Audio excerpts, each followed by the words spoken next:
Hey fam, welcome or welcome back. Tisha here, back for another reading of Stolen Innocence, my story of growing up in a polygamous sect, becoming a teenage bride, and breaking free of Warren Jeffs by Elisa Wall with Lisa Pulitzer.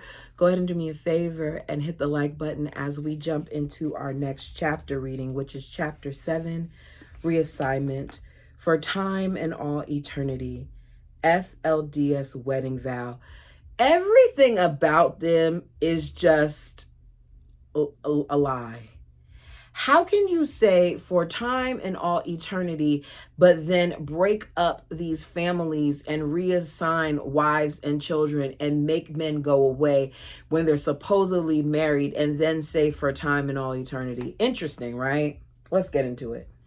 I have no recollection of how we got to Hilldale or who drove us there.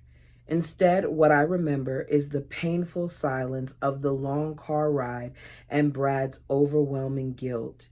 Even though the altercation with my father hadn't been his fault, he was horribly distraught over it and blamed himself for what was happening to our family. It's nobody's fault but Warren Jeffs and whoever else decided to break y'all apart. Has nothing to do with the kids.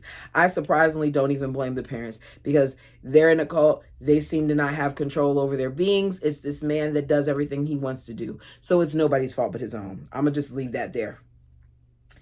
If he hadn't become so entangled with Dad the previous day, our lives might have remained as they were.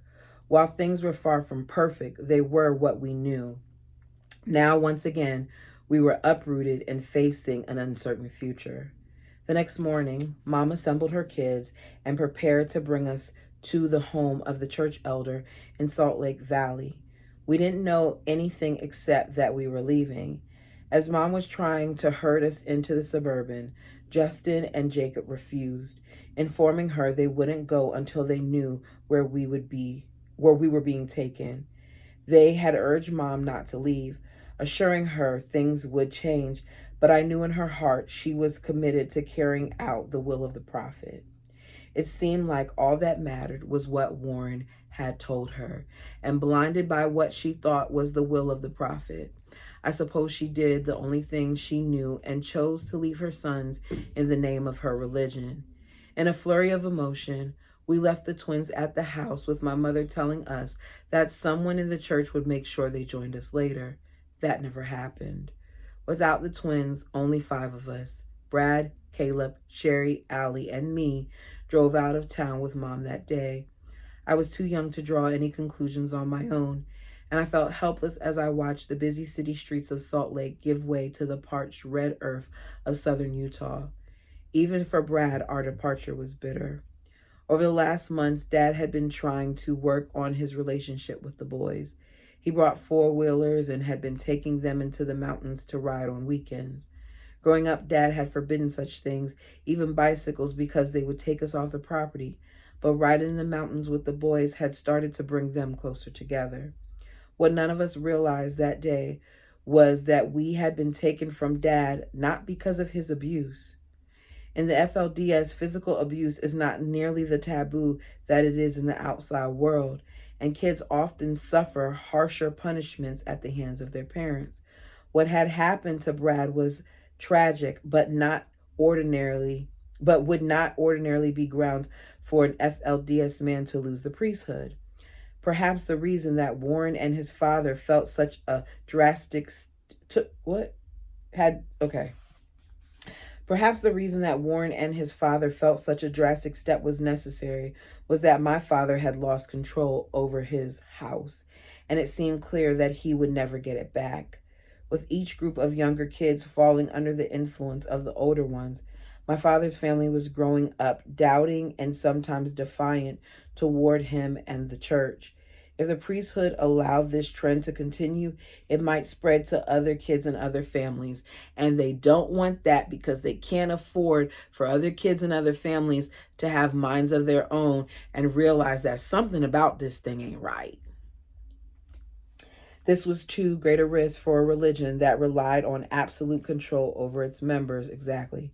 The only solution to this was to remove the rest of the family from that environment and hope that a new home and a new priesthood father would mold us into ideal church members. Let us go back, Mom, I begged, overcome by a sudden urge to cuddle up to my mother and hold onto her skirt as if I was a toddler. Please let us go home. Her face was drawn, and her eyes had lost their glow, and behind them I sensed the same fear that we were all feeling. Turning toward me, she could muster no other response than, "Just pray, Leslie," or Lisi. Brilliant hues of orange and red illuminated the late afternoon sky as we pulled up to the home of Uncle Fred Jessup, the local bishop. It would have been difficult for me to find any source of comfort at the time, but at least we were at home, the home of Uncle Fred.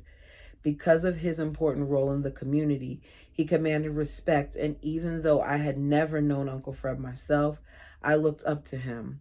Still, dread gripped my stomach and dread gripped my stomach as we approached his doorstep with the small bags that contained the few items we had time to gather, a few changes of clothing, and a single pair of pajamas.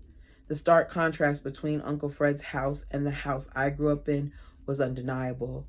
His expansive L-shaped residence was one of the largest in the community, with more than 45 rooms spread over 2 floors and 3 large wings connected at the center of the original home.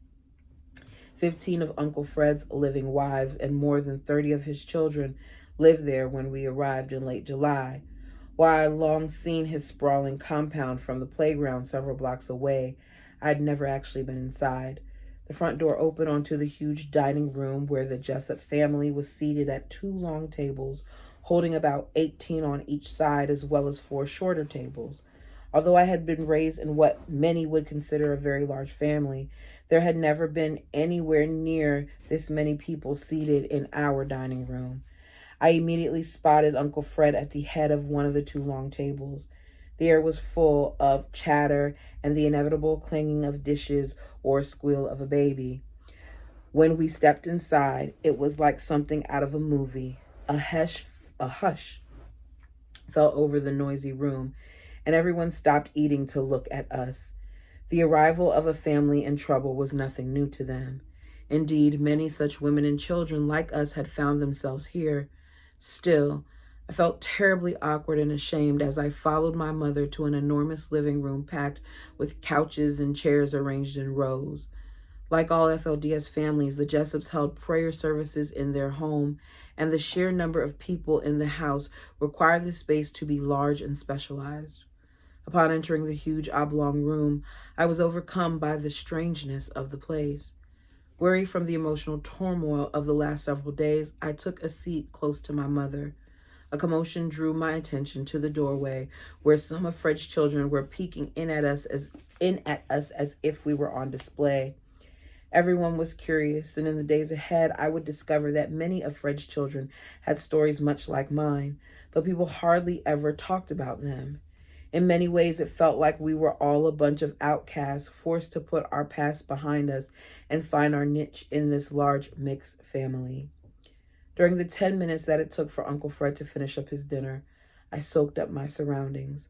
Like many members of the FLDS, Uncle Fred had added to his home a number of times over the years as his family grew. The room that we were in was part of his original home, but I could tell that it had been recently updated with new carpet and a fresh coat of paint. Vaulted ceilings and large windows lent the room an open feel, much like the Claiborne house that Dad had remodeled for us.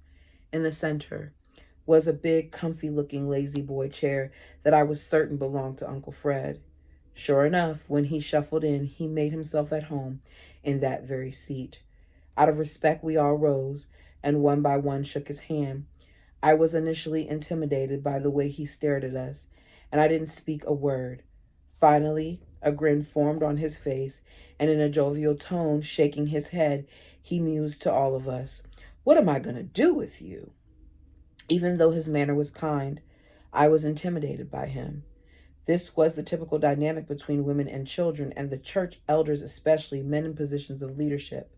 Fred Jessup had been assigned to be our caretaker until the prophet could decide where we belonged, and it was clear that he took the role seriously from his effort to set us at ease.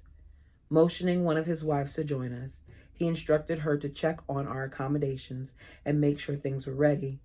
Then he invited a handful of his young daughters to gather around us and introduce themselves. We sat among them as Uncle Fred regaled us with a few stories of his youth before sending us to the second floor to settle in for the night. He'd graciously offered us a meal, but we were all too numb to eat and went to bed that night with empty stomachs and heavy hearts. We were given 2 rooms in the south wing. Brad and Caleb shared one room, while Mom and my younger sister Sherry and Allie and I moved into the larger room, which had a queen bed for them and a small pull-out chair for me. Both rooms were at the end of a long hallway with a door leading to a small terrace where we could sit outside and enjoy dramatic views of the Vermilion, Vermilion cliffs encircling the community like fortress walls.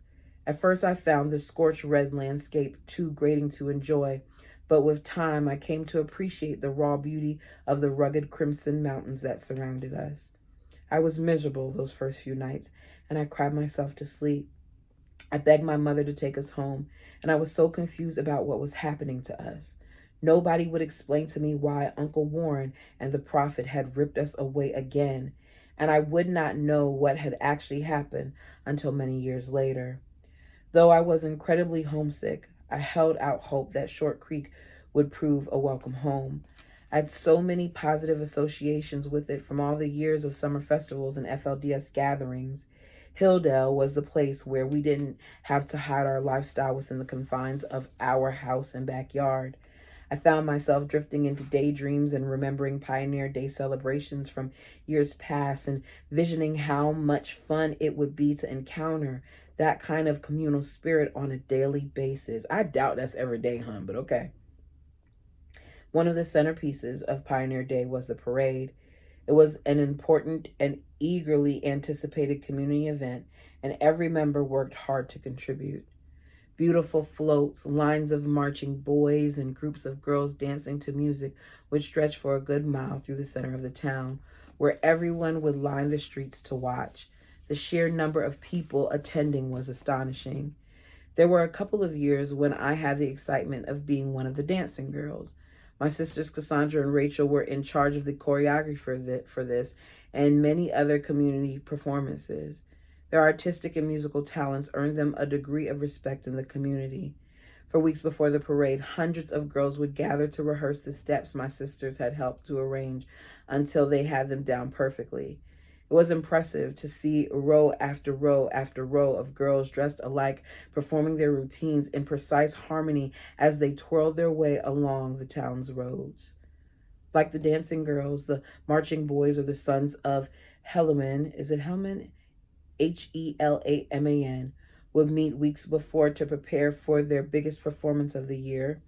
Uncle Rulon's sons of Hillman was a program to teach young boys unity and discipline. During the summer break, the boys of the marching community would meet to learn and practice military-inspired marching. Each platoon was directed by a church elder who was to act as a leader and mentor. Every Monday at dawn, you could hear the steps of hundreds of boys marching to commands. It was an honor to every young man to earn a place in this assembly. The boys performed their carefully timed formations at many community functions. After the morning parade, everyone would go to the Cottonwood Park, where there was a large breakfast spread set up in carefully manicured spot planted with greenery and lined with picnic tables. Donations to fund the breakfast were accepted but not required, and no one was meant to feel excluded. FLDS families cooked up every kind of breakfast fare imaginable. For me, this had always been a welcome change from the typical morning offerings of lumpy oatmeal that lined the counter of our long kitchen island. Throughout the day, the people would socialize and enjoy one another's company. The children were free to let their imaginations run, while adults could take a day off from the daily grind. Laughing children weaved their way through the crowd and played for hours on the playground. The park had an actual working mini train, and standing in line for a ride, I could barely contain my excitement. The day would come to close with a community dance held in the Leroy S. Johnson Meeting House, an enormous colonial inspired structure. It spanned the entire block that my father had helped to design. The dances were far from modern. We did the waltz, the two step, and square dances. You could feel the energy in the air at the sight of twirling girls in flowing dresses and boys in their best Sunday suits. These special events were the only time that physical contact between members of the opposite sex could take place. We were allowed to choose our own partners and touch just enough to be able to perform the dance steps. When the night came to a close, we had to view each other as poisonous reptiles once again. Just makes no sense to me. After summer's warmth had vanished and the children had all been in school for over 2 months, Oktoberfest provided a reprieve from the daily routine. Much of the potatoes, dairy products, and meat consumed by community members were raised on the farm of Parley Harker, which was homestead and rural, many miles outside of town. This was a time when many could come to gather to help harvest the crops we would consume throughout the year. The event, also dubbed Harvest Fest, was one of the most anticipated celebrations of the FLDS, with festivities lasting for 3 or 4 days, ending with Saturday work projects. Much like the summer events, Harvest Fest days were spent at the park where all could enjoy food and musical entertainment. Some of the stores in town closed early to celebrate, and many families participated in the organized program set for each day. The park was lined with booths offering every food item a child could dream up: candied apples, pie, cotton candy, popcorn, canned items, and homemade knickknacks. Harvest Fest even allowed an annual football game for men and older boys held in Maxwell Park, a huge sod field where there was also a baseball diamond. It was one of a few chances for men from all of the FLDS communities to come together to enjoy the raw aggression of a contact sport. Women were prohibited, of course, even from attending as spectators. They couldn't even watch. Still, some of the older girls would drive by slowly enough to take an unnoticed peek from the road while pretending to be en route to another activity. While I knew that these were special occasions, I still held out hope that the communal atmosphere that permeated those days would carry over to the rest of the year. There were many things about the move to Hilldale that I had to look forward to, but the hope of finally fitting in was one of them. It didn't take long for this optimism to fade. Trying to mesh with the home's many occupants at Uncle Fred's proved quite difficult for my family. Dad had raised us differently from the way many of the children in Fred's home were raised. We'd grown up exposed to non-FLDS people, and Dad shared my mother's desire to educate us in music. It had always been Mom's dream to play the violin, and even though it wasn't encouraged, Mom had the tenacity to seek out musical instruction for her children, developing in us all a deep love and appreciation of classical music. I remember from my youngest years her efforts to expose us to the world of music, taking us to concerts, the symphony, and instrumental performances in Salt Lake. As busy as my father was, he had always tried to find time for family, whether it was picnics, camping trips, or family music lessons. And since Dad had traveled so much, we learned about other places in the world from his stories. She has a great deal of respect for her father. She does. Our experiences were quite different from what most people in Hilldale had grown up with. For my siblings and me, life in the close community of Short Creek gave us something of a culture shock. Until we moved, I'd never realized just how isolated the people who lived there really were.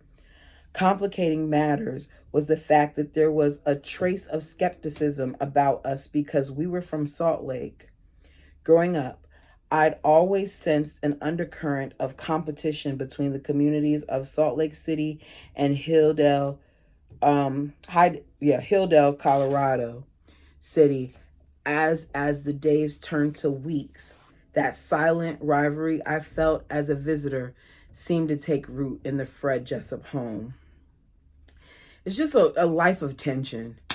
It seemed that almost from the very first day, the other mothers living in the house kept close tabs on all of us, including Mom. My brothers and I were often singled out and humiliated for the kind of small incidents that would be ignored when they involved other members of the household. Uncle Fred had no qualms about shining a spotlight on us during prayer services when he felt we'd done something wrong. It felt to us like people in Fred's home were trying to break our spirits in order to make us conform more strictly to the FLDS religion as they knew it. Even so, I held on to my belief that the spunk which had gotten us into trouble so many times in the past was also what would help us stay strong and true to ourselves. Several days after we settled in, I began the 8th grade at the public junior high school in Colorado City. It was so exciting to join public school, and from the moment I first arrived, I loved my time there because it kept my mind off of my family situation. Every day I rode to and from school in one of Fred Jessup's family vans with other kids from his family because Uncle Fred's house was so far up the hill that there was no bus stop nearby. At the end of the day, Mom would pick us up from school. Those trips home were just about the only moments when we were all together with no one from the Jessup family around, and we cherished that time. Yeah, because that car ride was probably the only time that they were allowed to be themselves, because it seems like they're under this constant microscope of everybody watching their every move to the point where the littlest thing is blown up. So here they are in this car getting peace for that little bit of time. On the days when she couldn't come, sometimes I would walk the couple of miles back home after school, taking the opportunity to enjoy the time by myself before returning to the bustle of Uncle Fred's house. Almost all of our school administration and teachers and most of my classmates were FLDS members. But unlike the curriculum at Alta Academy, which was rooted in our religious teachings, the coursework at Colorado City School District 14 conformed more to state mandates. Those who were not FLDS were from the surrounding area, including members of the Centennial Group. Being able to mix with kids outside of the FLDS religion was a wonderful change. I quickly found friendship with a girl from the Centennial Group named Leah, but the long-standing feud between the two sects prevented me from socializing with her outside of school. By church declaration, the members of the Centennial Group were apostates, and I was not to associate with them. It's just so much unnecessary rules. My goodness. As I became more accustomed to life in Short Creek, I was lucky to find a very dear friend who was also an FLDS member. Her name was Natalie, and she was one of the most enjoyable people I'd ever met. She was the first young person in Hilldale who seemed to accept me as I was, something that I had been unable to find in Uncle Fred's home. For the first time since I arrived, I felt I could trust someone, and I finally started to come out of my protective shell and blossom. Friends weren't the only thing that I liked about school. Public school opened my eyes to a varied curriculum that gave me a thirst for learning. Given the focus on religious learning at Alta Academy, I had missed out on several important subjects and had to struggle to catch up to my grade level. With so many distractions at home, at first I had a hard time with the rigors of public school, but with the help of my science teacher, David Bateman, I felt my eyes open up to a whole new academic world. I had never really studied science at school, and Mr. Bateman challenged me to come up to par and even spend extra time helping me to discover science at work in the world around me. I will always say this: I salute the educators of the world. Your job matters on so many levels. And once again, we are hearing yet another story of a child whose life was changed for the good because of an educator pouring more time into them. This is the stuff that I like to hear. We had our fair share of difficulties and teacher-student arguments, but I loved his class and he became my favorite teacher. I also developed a love of writing and history and found that I was good at both. I finally started to adjust to my new school life, although I found it impossible to adapt to my new home. Since arriving at Fred's house, I'd endured weeks of backstabbing and name calling from the other girls in the home. My near fatal reaction to the anesthetic during my attempted tonsillectomy had resulted in a number of lingering effects. One was the retention of water, and that coupled with baby fat that I'd always had contributed to a little bit of pudge that I'd put on over the months.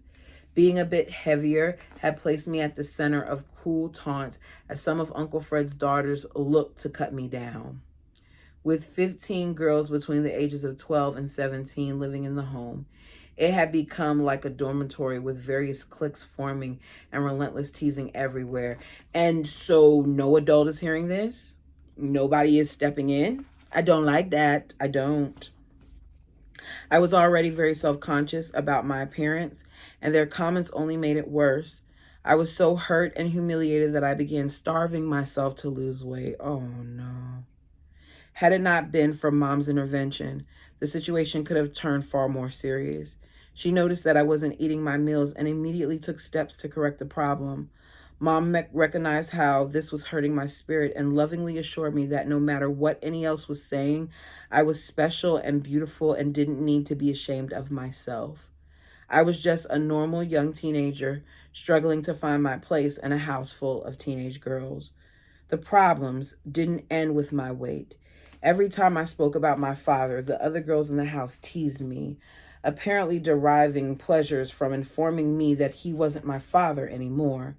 I've been involved in several heated arguments over the weeks and had simply refused to abandon Dad or agree that he was a wicked man. You just watch, they say in rebuttal. Your mom's gonna marry Fred. I should have realized that they were speaking from experience as it had already happened to them and their mothers. Nevertheless, I refused to let go of my hope that somehow we'd all be reunited. Finally came the day when the idle gossip became real. After helping some of the other Jessup girls pack corn from the community garden, we all had just arrived back at the house when one of Fred's daughters approached me. Your mom's going to marry father, she said in a know-it-all tone. No, she's not, I quickly retorted, trying my best to sound sure of myself. We're going to go home someday. I was not going to give up on my dad. If Mom really did become Uncle Fred's wife, it would mean that all of her children would belong to Uncle Fred. And from that day on, their wedding forward, we would have to address him as father. As far as the church was concerned, the man who had raised me, the man I had loved and called Dad for 13 years, would no longer be my father. We could no longer even think of him in that way. In fact, we could no longer think of him at all. If Mom and Uncle Fred married, we literally belong to Fred Jessup and be expected to immediately transfer our love and loyalty to him. So unhealthy in so many ways, and he did this over and over again. So unhealthy. It would also mean we would have to drop our proud family name of Wall and take on the last name Jessup. When a woman and her children were passed from one man to another, regardless of the reason, they were forced to forsake the legacy of the father as though he never existed. Warren preached that when a family remarried to another man, God changed their blood. Oh my goodness. God changed their blood and DNA to match that of the priesthood man they now belong to. Picture that. If we did not have worthy blood running through our veins, we could not gain entrance into the kingdom of heaven. Cults are dangerous. But I didn't want a new name or DNA, and I most certainly didn't want a new dad. I wanted my old dad, and the thought of these things taking place was incomprehensible, and I wasn't going to allow it. Upset after yet another confrontation with the girls of the house, I ran upstairs to see Mom.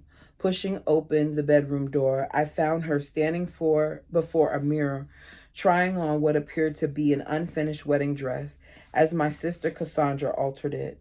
I was stunned and completely speechless. In one moment, the realization that she was indeed going to marry Fred hit me. For weeks, my relationship with my mother had been a bit strained, and the fact that I was entering my teens only fractured our already weakened mother-daughter bond. It was too much for me to come to grips with the fact that Mom would give up on Dad. But there she was, standing in front of me, preparing to marry someone else as though my father no longer existed. I would really love to hear from her mother. I would really love to hear what was going through their mother's head as all this was going on. But we know, based on the previous book, that her mother is still a part of this religion. So I don't know if we would get the truth. As I stared at her, all my hopes were shattered. There was a familiar sparkle in her soft brown eyes that had been missing for quite a while. A sparkle that contained hope and said that everything was going to be okay. Those were emotions that I had felt in myself for a long time. I hadn't felt in myself for a long time. Too devastated to say a word, I raced onto the house's large balcony where I found solace in a wicker porch swing. When I came down, Mom explained that Uncle Rulon had directed her to marry Uncle Fred, but I was livid. She hadn't even taken time to tell me. Hearing it from the house rumor mill had made it that much more difficult to swallow. The news was even worse for my two brothers, Brad and Caleb. Life in Short Creek was very hard for them, and without the twins, they had banded together to survive. Brad and Caleb shared my feelings about Mom being married, and the idea of becoming another man's children was something they could not accept. Not long after my discovery, Rachel joined Cassandra at the Jessup's house to help us make dresses for the ceremony. In the days that followed, everyone in the house was nice to us. While I hated to admit it, it felt good to be noticed and included in things for a change.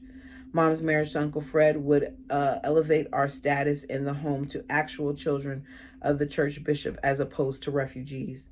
I was heartbroken as I stood in the living room of Uncle Rulon's house that September 2nd, 1999, and watched my mother pass on to another man. On the outside, I was the picture of beautiful priesthood child. My sister had sewn my special pink gown with 3-inch lace sash at the waist, and my hair had been styled for the occasion by Felita, the well-known hair queen of Hilldale. But inside, I was falling apart. As hard as I tried, I could not stop the tears from stinging my eyes. When the ceremony began, I beat myself up for having harbored angry feelings toward my father over the things that had happened. Standing there, staring at my mother, I suddenly forgot any problems our family had ever had. All I could think was that we would never be reunited, and I deeply regretted not having cherished every moment we'd spent together. Had I known this was going to happen, I would have savored my times with Dad and the whole family. Uncle Fred looked old standing next to my mother, who was elegant in the delicate white lace gown my sisters had sewn for the occasion. It didn't make any sense to me that Mom could become another man's wife. How could she go from loving my dad for so long to suddenly loving Uncle Fred? She didn't love that man. All because of the prophet's words. Even through the eyes of an FLDS child, those words were not enough to take away that love. The priesthood, God, the prophet, none of it could justify what was happening. Mom entered into this union out of hope for a better future for us all, because she truly believed that the prophet knew what was best for her and her children. It took a heavy toll on her as well, but it was hard for me to see that at the time. I didn't dare let on, but for a while, I'd been wondering about aspects of our faith. I couldn't understand how our family had ended up so fractured and why the Lord would take children away from their father. I struggled with the fact that Mom seemed happier and maybe even excited over her new placement as Fred Jessup's wife. While the union had elevated her status in the family, it did little to integrate her to my brothers and me. But ultimately, we knew she had a little choice. Since arriving in the creek 6 weeks earlier, so it only took 6 weeks for this whole thing to go down, we knew she had little choice. Since arriving in the creek 6 weeks earlier, we hadn't been allowed any contact with my dad. Every time I asked for an explanation, I was told that it was Uncle Warren that had directed. They said my father needed to repent and we did not need his influence in our lives. I know now that they were afraid if we talked to Dad, he might ask us to go back and the priesthood could lose control of us. I was also upset that my mom hadn't pushed harder to get Justin and Jacob to Hilldale. It was like she abandoned both her husband and her children, all in the name of God. And the crazy thing is, it don't got nothing to do with God. It all has to do with Warren or whatever prophet was in place. I listened as Uncle Warren sat at the right hand of the prophet reading a sermon. I held my breath, praying that Uncle Warren would not seal this union for time and all eternity. Sometimes a couple is sealed merely for time, as in the case for a woman who has lost a husband to death and needs a caretaker on earth until she can join him in the celestial kingdom. I might have been able to accept the marriage had it been a union simply for time. I didn't know that they did that. I heard that there was like only a point in time, but I didn't know that there was a difference with time and eternity. That would mean that my brothers and I could still be with Dad in heaven. But that Uncle Warren had sealed her to Fred for time and all eternity took away any lingering hope of being reunited with my father in the next life. So here's the thing. I don't believe in any of this, but they do. So here you have it, where you've taken apart this family, you have moved them to another place. They don't know what's going on. You already know that you've decided that that woman is going to be given to that man and she's going to marry that man and he's going to be hers. But to add insult to injury, not only do you make him hers, but you make him hers forever. Or I should say, you make her his forever. Meaning that we're supposed to think that the celestial kingdom is this beautiful place, right? Where all these great things happen. Why would you think that God would want to separate you like that from your loved ones? Once again, it's a cult and it's beyond my understanding. But you guys, let me know what you thought about this reading. It's interesting to hear her style and her perspective because she is giving us things from a different point of view. And I'm enjoying it so far. Thank you guys so much. Until next time, say it with me now. Peace.